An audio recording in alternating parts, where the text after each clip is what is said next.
Welcome everyone to Stanko's Stance, and right now, today, I'm digging my feet in, and putting out their opinion that I already have disagreements today, bringing it up just outside this room right here. My stance is that professional drafts are stupid. They are horrendously boring, and I don't think you should spend your time watching them, let alone going to them. Exhibit 1 is for sure the NFL draft because it's still one of the most watched things of the entire year, even though you're just watching players get up there on a stage, awkwardly hug Roger Goodell, and then walk off the stage to give cookie-cutter interviews, and then listen to 2 minutes of commentary from the sports broadcasters, doing side-by-side comparisons, raising the expectations too high for the player entering the league, and then giving a draft grade for something that we won't know the end result of until the end of the season when everyone's roster is completely different from when the draft is happening.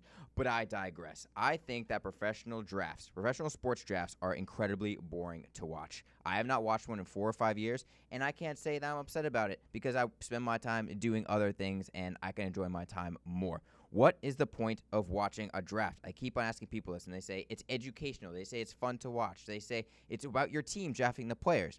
Now, maybe this is because I'm a spiteful New England fan, or not. No, I should say maybe it's because people are spiteful toward me because I'm a Boston fan and because my teams are never picking high, but I just don't care. We always know who the top pick is going to be anyway. The NBA draft this year, the first pick is going to be Zion Williamson. Do we really need to watch Adam Silver walk out there and going, with the first pick of the 2019 NBA draft, the New Orleans Pelicans select, dramatic pause, drum roll, Zion Williamson.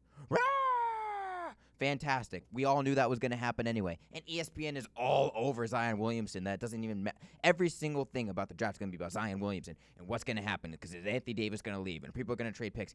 I don't care about that. And on TV, the fact that everything is still slower than if it's happening on social media, where if you just scroll through, you can find out things faster than watching it on TV. What's the point of having it on TV when you can have on something else and not the NFL draft, which is just the same repetitive process over and over and over for hours?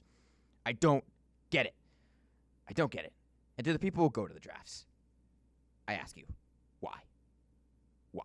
Why do you spend the money to go to these professional sports drafts? Nashville this year with the NFL draft.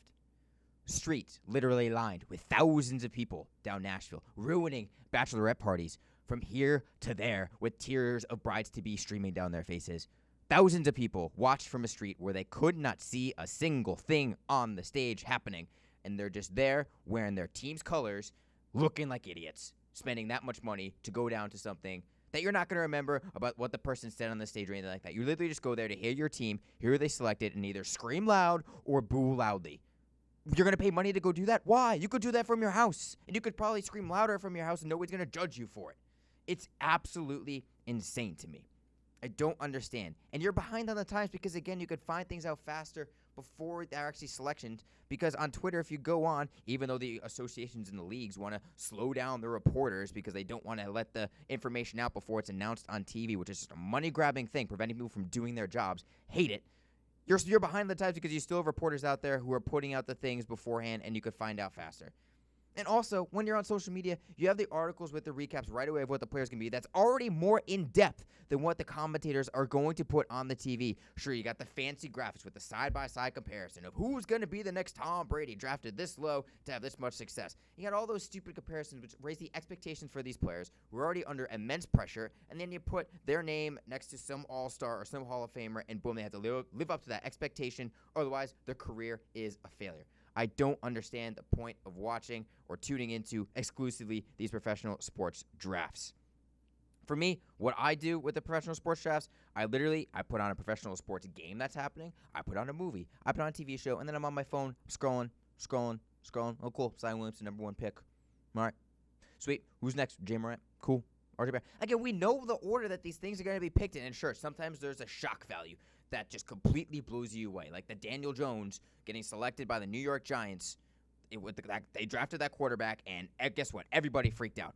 You want to know what was more entertaining than watching that on TV? Being on Twitter for it was far more entertaining than watching it on ESPN and the talking heads go, well, that's interesting. I'm not sure why they did that when they could have gotten him later. I don't understand why they did that. On Twitter, people are going, what the hell were they thinking? Oh, why would they do such a thing? Again, it's more entertaining on the Twitter and on the social media than it is on the TV when the people are censored by the station and by the platform that they're on. I just don't get it. Now, there are things that you can maybe do to improve that would make me watch the draft. For instance, make it shorter. NFL draft first round, 4 hours long. Who's going to sit down for 4 hours and freaking watch the draft of people walking up on a stage, hugging Roger Goodell, walking off, cookie cutter interview. Then you go to the stage with the announcers, cookie cutter interview there with the generic questions of I'm just happy to be drafted. It's a lifelong family dream, and I can't thank my family enough. I love my mama. Boom, walk off the stage, and then the next pick. It's 20 minutes between pick. It feels like 20 minutes. It might be shorter. I don't know. It just takes forever. It's 4 hours long, the first round of the NFL draft. Who has time for that? I don't care. I really don't.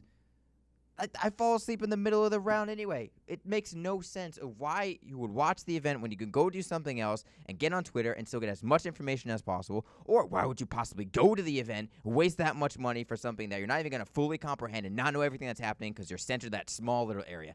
I don't understand it. I don't get it. I don't like professional sports drafts. I didn't even mention the NHL, which I don't follow enough to really follow their draft. And Major League Baseball draft just takes forever. It takes absolutely forever. They're drafting out of high school. They're drafting out of college. There's a whole different thing there. And I don't have the patience to understand all of that.